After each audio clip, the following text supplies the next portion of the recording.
Assalamualaikum warahmatullahi wabarakatuh. Siswa-siswi kelas 12 PK, semoga pagi ini Allah memberikan kesehatan kepada kita semua. Materi kita pada pagi hari ini adalah ilmu tafsir kelas 12. Materi ini berdasarkan KMA 183 2019. Ini contoh cover buku yang kita pakai.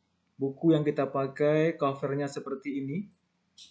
Bagi Ananda yang sudah memilikinya, silakan dicoba untuk dibuka. Materi kita pagi hari ini adalah tentang bab 1. Bab 1 bicara tentang nasih dan mansuh dalam Al-Quran. Bab 1 tentang nasih dan mansuh dalam Al-Quran. Materi ini tentang nasih dan mansuh dalam Al-Quran, ada beberapa materi penting atau poin penting yang akan kita pelajari. Poin penting itu ada pada peta konsep. Coba dilihat peta konsepnya. Peta konsepnya nasih dan mansuh dalam Al-Quran, kita akan menerangkan bagaimana pengertian nasih dan mansuh. Terus, apa saja syarat berlakunya nasakh. Yang ketiga, macam-macam nasakh. Yang keempat, bentuk-bentuk nasakh. Yang kelima, apa hikmah nasih dan mansuh. Yang keenam, cara mengetahui nasih dan mansuh. Baik, kita langsung saja kita mulai dengan pengertian nasih dan mansuh. Pengertian nasih dan mansuh bisa kita lihat pada buku yang kita miliki.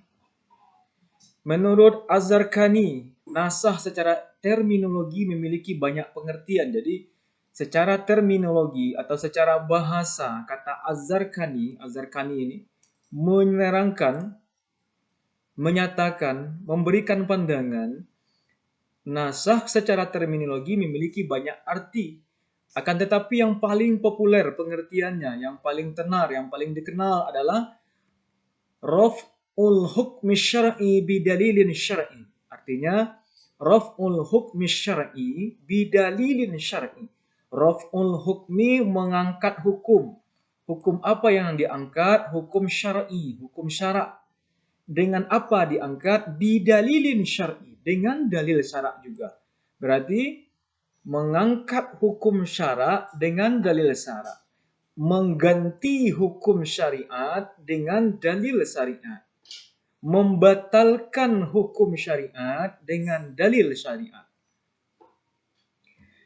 Berdasarkan definisi nasakh di atas dapat kita pahami beberapa hal. Jadi dari definisi raf'ul hukmi syar'i bidalilin syar'i dapat kita pahami beberapa hal. Yang pertama, nasakh berlaku pada ayat yang mengandung hukum syariat. Nasakh berlaku pada ayat yang mengandung hukum syariat. Tidak pada ayat yang menjelaskan hukum akidah. Berarti nasakh tidak berlaku pada ayat yang berisi tentang hukum akidah. Nasakh hanya berlaku pada ayat yang mengandung hukum syariat. Nanti kita lihat contohnya.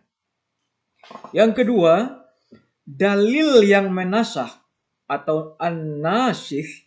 Jadi yang membatalkan itu disebut dengan istilah an-nasikh. Harus dalil syar'i. Jadi kalau ada yang bertanya, apa itu an-nasikh? Artinya adalah dalil yang menasakh. Atau dalil yang membatalkan. Atau dalil yang menghapuskan. Atau dalil yang menggantikan. Dalil yang menasakh atau an-nasikh harus dalil syar'i, yaitu Al-Quran dan hadis. Nah, ini yang boleh membatalkan dalil syariat hanya dua, Al-Quran dan hadis. Bukan dalil akli atau akal. Jadi nggak boleh logika kita membatalkan ayat Allah. Logika kita membatalkan hadis Rasulullah. Ada yang punya pendapat ini nggak logis, ini nggak masuk akal, terus dibatalkan, terus diganti, terus dirubah dengan dalil akal, maka itu tidak boleh. Yang ketiga, dalam nasyakh terdapat dua istilah dalil. Yang pertama, dalil hukum syar'i yang menghapus, disebut dengan an-nasikh. Jadi, kalau hukum syar'i yang tugasnya menghapus, itu disebut dengan an-nasikh.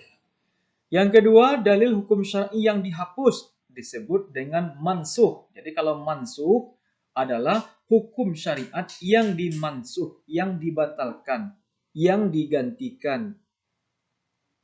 An-nasikh, al-mansukh. An-nasikh, al-mansukh. An-nasikh yang membatalkan. Al-mansukh yang dibatalkan. Al-mansukh datangnya dahulu, dia yang pertama datang.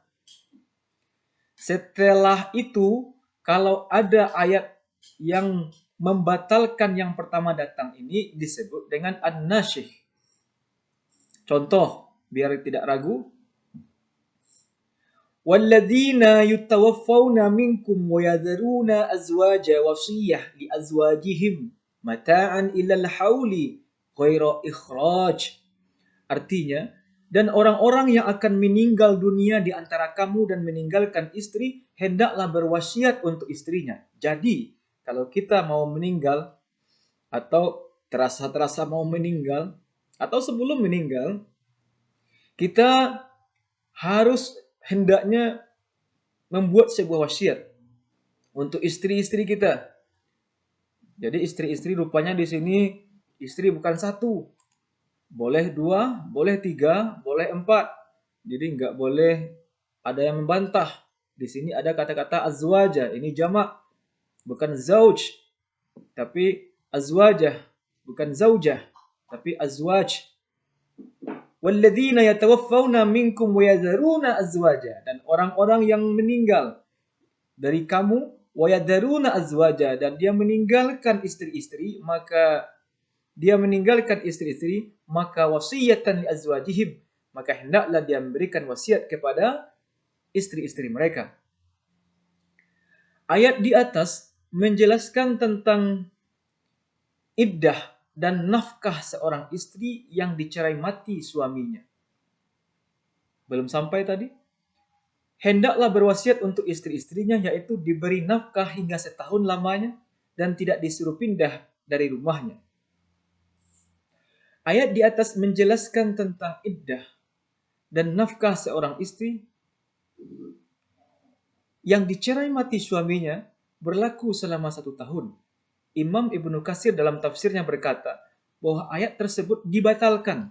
Nah, kata Imam Ibnu Katsir, ayat walladzina yatawaffawna minkum wa yadharuna azwaja wasiyatan li azwajihim mata'an ilal hauli ghaira ikhraj, itu dibatalkan oleh ayat lain dalam surah Al-Baqarah 234. Walladzina yatawaffawna minkum wa yadharuna azwaja. Nah, ini pembatalnya. Yatarabbasna bi anfusihimna arba'ata asyhurin wa asyra. Orang-orang yang meninggal dunia di antara kamu dengan meninggalkan istri-istri, hendaklah para istri itu menangguhkan dirinya. Artinya beriddah 4 bulan 10 hari. Kalau yang di atas iddahnya adalah selama 1 tahun lamanya, maka pada ayat Al-Baqarah 234, yang 1 tahun lamanya, iddah 1 tahun, dibatalkan menjadi 4 bulan 10 hari. Jadi selama 4 bulan 10 hari, wanita tidak boleh untuk memiliki suami.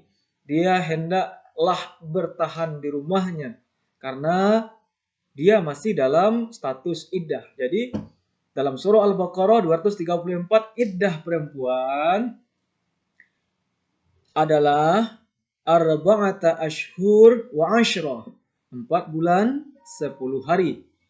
Demikian pertemuan kita pada kesempatan kali ini, dengan kesimpulan adalah yang dimaksud dengan nasyakh itu adalah mengangkat hukum syariat dengan dalil syariat. Dalam nasyakh ada 2, ada an-nasikh, ada al-mansukh. Ada yang membatalkan, ada yang dibatalkan. Yang membatalkan disebut